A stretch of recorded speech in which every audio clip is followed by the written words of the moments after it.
studio with the director of the Parks and Leisure Department, J.J. Gomez. We just got finished with our opening ceremonies for the 2021 Pony League World Series for the Palomino and Bronco division. This isn't the first time we've held these here in Laredo, Texas, but we have a great host here with the Director of Parks and Recreation. JJ, tell us about the Uni-Trade Stadium. So first of all, I want to thank Pony for allowing us for Laredo, the city of Laredo, to host this event. It's always a big, great event for the city of Laredo.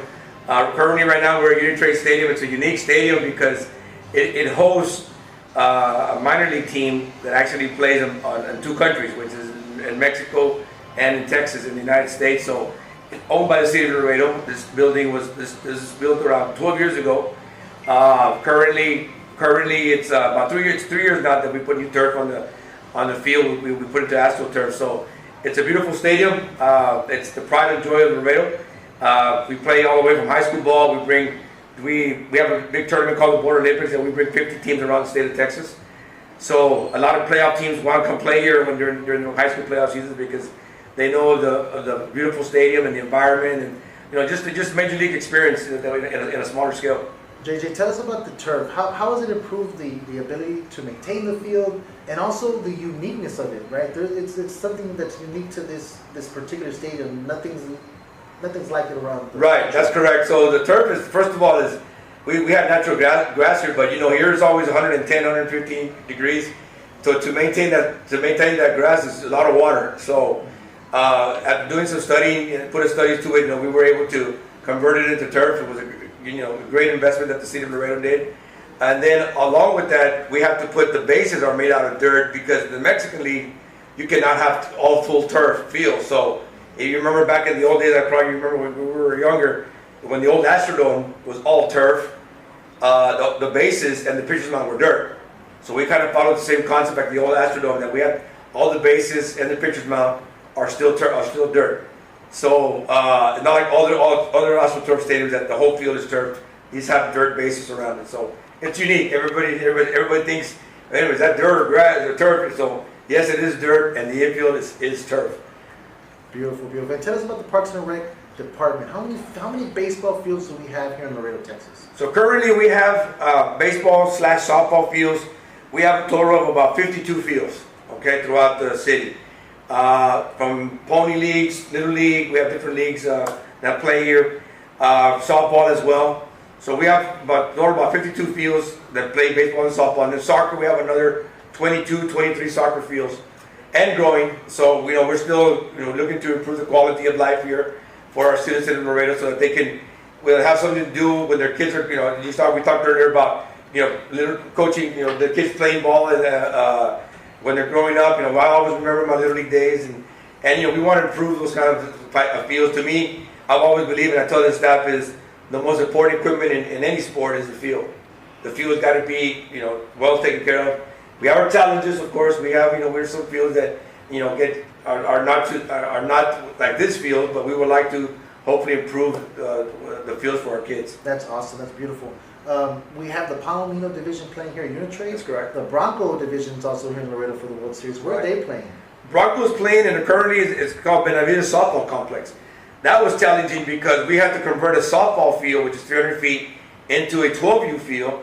The infield is all dirt. Well, we're going to call it dirt conditioner, and the outfield is grass because it's a typical softball field. Mm-hmm. So hopefully this will be the last year, or maybe one more year, that we'll play on that. And then as we will talk in a little bit, we'll be moving to another venue here pretty soon. But that was challenging because we had to convert a softball field into make sure we put the bases. We brought in the fence. We had to do a portable mount. How we're going to come in for 12U. Because if the bases are shorter, the fence is shorter, and the pitcher's mound is shorter. So we have our challenges, but thanks to our crew and the Parks and Rec, they did an outstanding job to get ready for this tournament. Pretty sure you have an outstanding staff there. Oh yeah, no doubt. I couldn't, from the administration all the way down to the guys in boots on the ground. They know how important it is and how important it is for Laredo to make sure that we show a top-notch quality tournament so that they want to come back. People that we have here from Puerto Rico, from Ohio, from different places, that they want to come back and say, you know what, Laredo's got some nice fields that we want to play on. And it really does benefit the tourist industry, hotel motel tax is always beneficial Sure. for heads and beds Heads and beds. from these tournaments that Correct. come in. So tell us about the new sports complex. Okay, Where so- is it located? Tell Yeah, us the so we're timeframe. excited about it. Actually, on Monday City Council meeting, it's going to go to City Council to get his final blessing, God willing. This is going to be located south of Blue 20, which is called Cuatro Vientos Road. There we're looking at, we have 100, well, it's going to be 200-acre site. We're looking at doing anywhere between 12 to 15 fields, baseball / softball fields, 6 football, soccer, multi-purpose fields. The second phase was going to be included with a water park. Will be next to the field, so that kids, for example, now they come and play instead of going back to the room and going, hey, let's go to the water park. So it'll be a good, really nice investment. I think towards that side of town, it's just starting to grow. But as you can see here now, there's hotels all over the place and around the stadium. So over there in the next couple of years, you talk about heads and beds and hotels, motels, and tourism. That's going to be a great deal for the city of Laredo. Currently, Corpus Christi just built one. Every weekend they have tournaments. Round Rock is famous for every weekend they have tournaments. So, we want to do the same thing, and why not? We're centralized. We're right where we're at. We got Austin, San Antonio to the south of us. We got Mexico that we can bring here, and hopefully, one of the cluster of fields is going to be all adult size, like this capacity. So in the long term, what we would like to do, and it's in the works actually, we would like to have the current Mexican League team here, which is the Tecolotes, and 3 other teams from Mexico do spring training there. So for the month of February and March, they can do their spring training there, and then they'll have their exhibition games here at Uni-Trade, use it as a game venue, but they do all their training over there.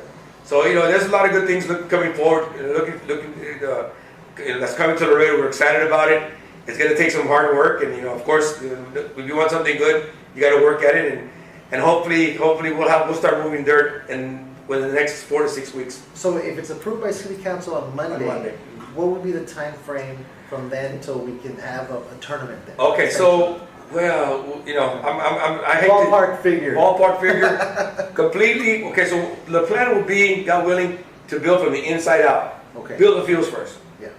And then we'll worry about everything else, because we want to host the tournaments as soon as we can. And I know a year from now we got Pony coming back. I mean, we'll be pushing the envelope. If we do have it, that'd be great. If we do have what holding us back there is that it's just pure terrain. There's no houses, nothing. So the challenging part is to get in the utilities over there. Infrastructure, correct. Definitely. That's if it was to be in town already, we would have got at least 4 to 6 months of it. But to get the infrastructure over there and then build the fields. But the plan is to hopefully, if everything works as we've talked about, is build the field first and the bleachers and the lights, and then work our way out. Even if looks like the field of dreams and we have to work. I was about to say, I don't, just as long if you as build it, they will come. That's as what long they as said. we get to play, and we'll figure out everything else. Awesome, Coach. Yes, sir. I call him Coach because he's a former coach in high school. Right. Now the director of the Parks and Parks and Rec. Rec. It's an old habit that's No, gonna no die problem. out. Everybody calls me Coach. Everybody But, called me because I was a coach for 29 years, and that's why I say that's important. I was around the game as a high school baseball coach, and now I have different challenges. But one of the things, I'm on the administrative side of the game now, and so now I who knows better than, thank God, that I know what coaches look for, what players look for, and what fans are going to look for, and that's why thank God I was put in this position that hopefully I can lead and direct the city and make it a great venue that we can host a lot of tournaments. We're looking forward to the years to follow with the Parks and Recreation, the partnership with Pony League and the City of Laredo. Right. And hopefully this will not be the last World Series No. we have here. It'll be the second of May, because we already had one before. Right. Unfortunately with COVID, we weren't able to have this last year, but That's correct. we're looking forward to advancing this partnership with you guys. That's right. It's our pleasure to be able to Yeah. partner with you. Right. No. Thanks for the pony, and and hopefully with this complex, we can host a lot of different sanctions, different different leagues affiliations that we can host as well. USSSA, Little League, Super Series, Nations. So all these leagues that want to come, hey, Laredo's ready to host any tournament. I know Pony is big, very big. Hopefully we're going to keep them for many years to come and bring more divisions. In my day, we never had pony. No, It was we Del just Mar, played, but it ended up being. It was just, I pony. played at National Little League and that was it, so. But no, I think now with the Pony Association, with Mr. Rosas, bringing it up, and you know, so, and the pony people and entrusting us that we can host this tournament. We wouldn't trust it with anybody else but you guys. Thanks, sir. Thank you, appreciate it. JJ. Thank you for having me. No, thank you. And so we're signing off today. We're about to get ready for our 8 p.m. game between the host Laredo team and Puerto Rico. Hope to see you guys tune into the Uni-Trade YouTube, and we'll see you then.